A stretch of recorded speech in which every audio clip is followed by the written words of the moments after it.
আসসালামু আলাইকুম। আপনাদের স্বাগত জানাচ্ছি রানওয়েজ বিডি ইউটিউব চ্যানেলের একটি নতুন ভিডিওতে। আজকে আমরা জানব বাংলাদেশের এভিয়েশন ইন্ডাস্ট্রিতে অন্যতম আলোচিত ঘটনা ফ্লাইট এক্সপার্ট কিভাবে জনগণের শত শত হাজার কোটি টাকা নিয়ে দেশ ছেড়ে পালিয়েছে। উড়োজাহাজের অনলাইন টিকিট বুকিংয়ের দেশের অন্যতম প্ল্যাটফর্ম ফ্লাইট এক্সপার্টের ওয়েবসাইট হঠাৎই বন্ধ হয়ে গেছে। ফলে ভোগান্তিতে পড়েছে হাজারো গ্রাহক ও টিকিট বিক্রেতা এজেন্সি, যারা অগ্রিম টিকিট বিক্রির জন্য অর্থ পরিশোধ করেছিলেন। 2017 আনুষ্ঠানিকভাবে যাত্রা শুরু করে ফ্লাইট এক্সপার্ট। দেশি বিদেশি বিভিন্ন এয়ারলাইন্সের ticket booking, hotel reservation, tour package ও ভিসা প্রক্রিয়ার জন্য বিভিন্ন সেবা দিত তারা।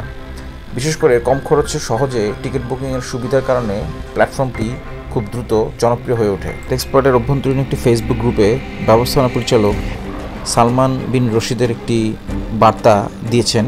সেখানে তিনি দাবি করেন তার প্রতিষ্ঠানের দুই কর্মকর্তা তার সঙ্গে বিশ্বাসঘাতকতা করেছেন। তিনি নিজেকে হুমকি ও অপবাদ থেকে রক্ষা করতেই প্রতিষ্ঠানটি বন্ধ করে দিচ্ছেন এবং দেশ ছাড়ছেন। ফ্লাইট এক্সপার্টের এমডি সালমান রশিদের বাবা এম এ রশিদ শাহ সম্রাট, যিনি ফ্লাইট এক্সপার্টের চেয়ারম্যান ছিলেন, উনি একাধারে মক্কা গ্রুপ অফ কোম্পানিজেরও চেয়ারম্যান এবং ওনার অর্থাৎ এম এ রশিদ শাহ সম্রাটের বাংলাদেশের এভিয়েশন সেক্টরে শুরুর দিককারই ওনার এই টিকিট সেলে করার একটি অভিজ্ঞতা ছিল এবং বাবা এবং পুত্র দুজনের এই অভিজ্ঞতাকে কাজে লাগিয়ে ওনারা অল্প সময়ে খুব জনপ্রিয় একটি ট্রাভেল এজেন্সি হিসেবে বাংলাদেশে পরিচয় লাভ করে। স্বল্পমূল্যে টিকিট বিক্রির জন্য ফ্লাইট এক্সপার্ট গ্রাহকদের মাঝে খুব অল্প সময়েই একটা গ্রহণযোগ্যতা তৈরি করে এবং তারা বাংলাদেশের বিভিন্ন সেলিব্রিটিদের দিয়ে বিভিন্ন সময় বিভিন্ন ধরনের অ্যাড করে মানুষের মনের মধ্যে অবস্থান তৈরি করে ফেলে। বাংলাদেশে অসংখ্য ছোট ছোট ট্রাভেল এজেন্ট আছে যারা এই ফ্লাইট এক্সপার্টের মতো ওটিএ প্ল্যাটফর্মদের কাছ থেকে টিকিট ক্রয় করে এবং ফ্লাইট এক্সপার্ট ওই ধরনের ট্রাভেল এজেন্টদেরকে 7% পর্যন্ত কমিশন দিয়ে তাদেরকে অনেক ভালো একটা রেট অফার করত। এতে সাধারণ কাস্টমাররা যেভাবে টিকিট কাটতে পারত, একই সাথে শত শত এজেন্টরা তাদের কাছে অনলাইনে টিকিট বুকিং দিত। আইএটার মেম্বার না হলে ফ্লাইট পরিচালনাকারী প্রতিষ্ঠানগুলো থেকে সরাসরি কোনো কমিশন গ্রাহকরা পায় না, যার কারণে বাংলাদেশের অনেক ছোট ছোট এজেন্সি আইএটার মেম্বার না হওয়ার কারণে ফ্লাইট এক্সপার্টের মতো এই ওটিএগুলোর অধীনে ব্যবসা করা লাগতো। এখন প্রশ্ন হলো, আপনি কিভাবে এই স্ক্যামের হাত থেকে বাঁচবেন?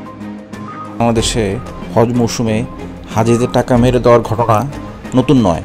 আপনি যেই ট্রাভেল এজেন্টের কাছ থেকে প্যাকেজ গ্রহণ করবেন বা এয়ার টিকিট ক্রয় করবেন, আগেই দেখে নিতে হবে সেই ট্রাভেল এজেন্টের নিবন্ধন আছে কিনা। আমি কিছু স্ক্রিনে কিছু সার্টিফিকেটের নমুনা হিসাবে আপনাদেরকে শো করলাম। একটি ট্রাভেল এজেন্টের সিভিল এভিয়েশনের সার্টিফিকেট থাকতে হয়, তার হজ পরিচালনা করতে হলে ধর্ম মন্ত্রণালয়ের কাছ থেকে তার সার্টিফিকেট নিতে হয় এবং তার আইএটি এর মেম্বারশিপ হতে হয় এবং আটাবের মেম্বারশিপ হতে হয় এবং বাংলাদেশে যেই ট্যুর অপারেটরদের অ্যাসোসিয়েশন টবের মেম্বার হতে হয়। যখন এই সার্টিফিকেটগুলো একটি ট্রাভেল এজেন্টের থাকবে এবং আপনি নিশ্চিত হবেন, তখনই আপনি এই ধরনের ট্রাভেল এজেন্টের সাথে লেনদেন করবেন। ট্রাভেল এজেন্সির বিজনেস মডেলের উপরে আরও ভিডিও আমাদের চ্যানেলে আসবে।